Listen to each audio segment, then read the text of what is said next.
waliwo obusungu abantu betwetikka omwami akuvumye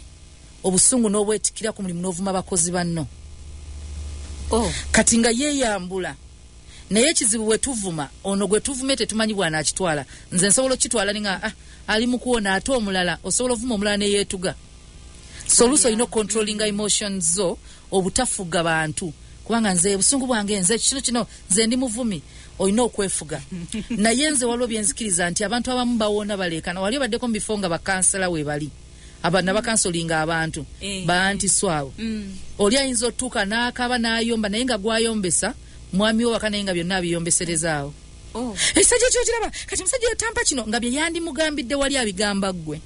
kati ng'omuntu ategeera osirika n'omuwuliriza napoweringa out byonna ne bimuva ku mutima